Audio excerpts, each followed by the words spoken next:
अब बात यहां आती है, साहेब के दरबार में कमी काहे की ना, अंसा मौज नहीं पावता है तेरी चूक चाकरी मां। इस सच्चे दरबार में कबीर परमात्मा की शरण में कमी काहे की ना, किसी प्रकार का भी अभाव आपको नहीं रहेगा जो आपके लिए आवश्यक होगा। और आप जी को वो प्राप्त नहीं हो पा रहा है, परमात्मा आप पर रजा नहीं बख्श रहे हैं, तो आपकी चूक चाकरी में, आपकी कोई सेवा में, आपकी श्रद्धा में कोई चूक है, उसको सेट करो और फिर देखना कैसे। कई भोले व्यक्ति क्या कहते हैं जी, आपने जोत बोला था, मैंने जोत भी चढ़ा दी, आप जी ने पाठ के लिए कहा था, मैंने पाठ भी करा दिया, और मुझे कुछ भी लाभ नहीं हुआ।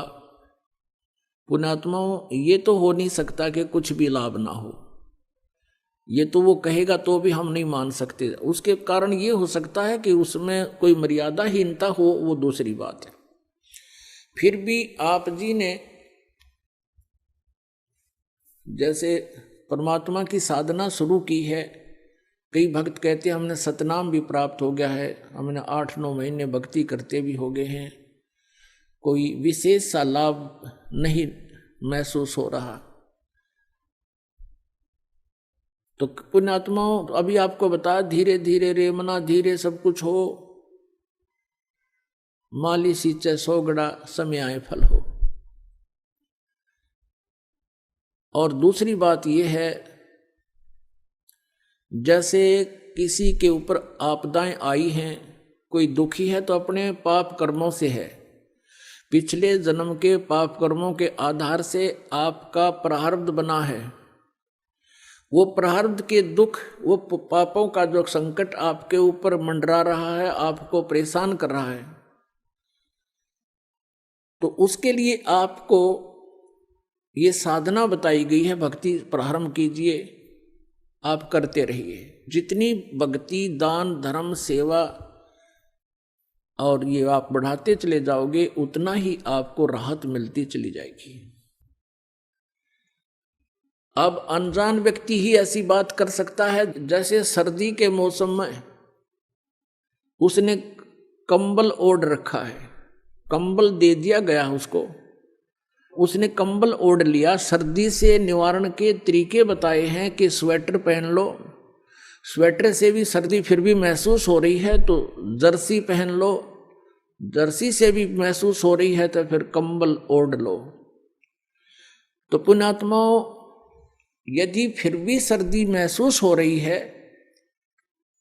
तो रात्रि के समय भाई रजाई भी जोड़नी पड़ेगी, रजाई भी डाल लो, तभी जान बचेगी। और कोई ये कहे कि आपने कहा था मैंने स्वेटर भी पहन ली, आपने कहा मैंने जर्सी भी पहन ली, आपके कहे से मैंने कंबल भी ओढ़ लिया, मुझे सर्दी लग रही है, मैं तो मैं ही रखूंगा ये सब साधना, ये कंबल जर्सी सब फेंक दूंगा।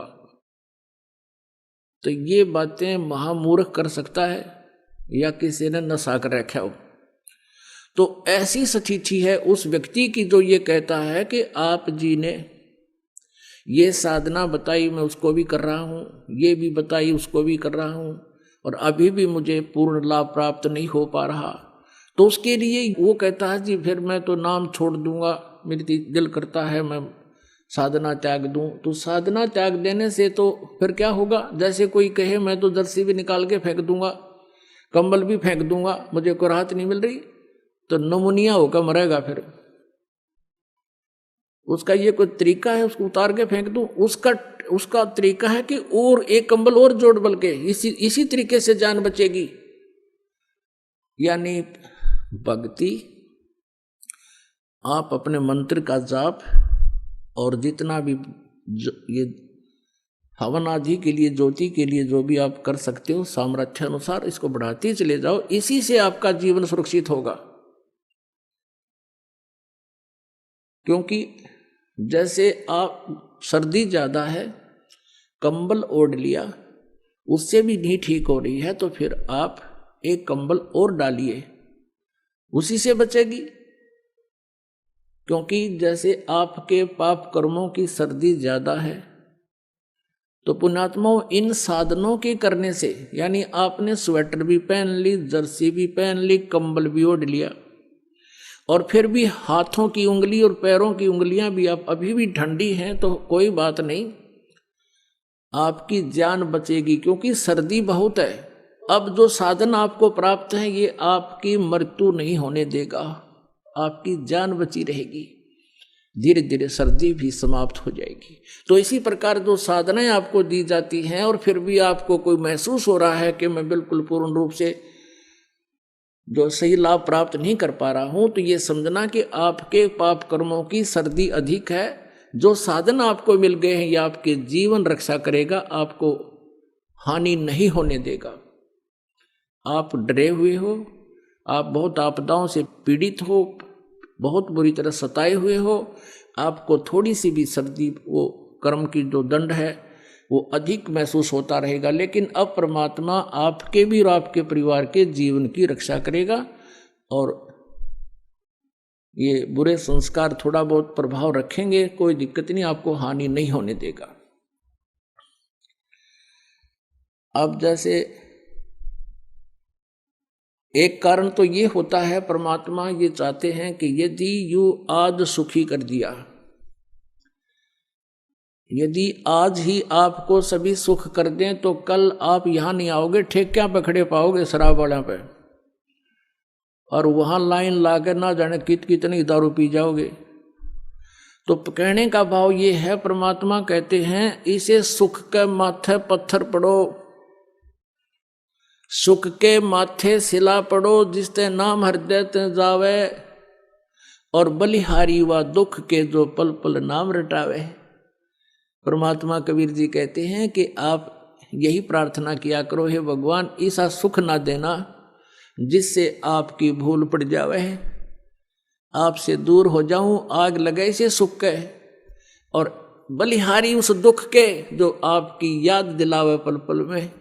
तो इतना कष्ट भी अनिवार्य ही होगा, वही परमात्मा आप पर बनाए रखेगा, और आप यदि भगवान से दूर होगे तो फिर वो सारा ही कष्ट आ जाएगा, बहुत हानि हो जाएगी। तो इस प्रकार इस परमात्मा की तत्व ज्ञान को समझकर आप जी ने अपने इस उद्देश्य को पूरा करना है, यानी ये हॉस्पिटल जो है जन्म और मृत्यु के रोग को काटने वाला है। जब तक ये रोग आपका नहीं कटेगा, आपको सुख प्राप्ति नहीं हो सकती। परमेश्वर कहते हैं कबीर जी के झूठे सुख को सुख कह, ये मान रहा मनमोद, ये सकल चबीना काल का, कुछ मुख में कुछ गोद है। साथ साहेब।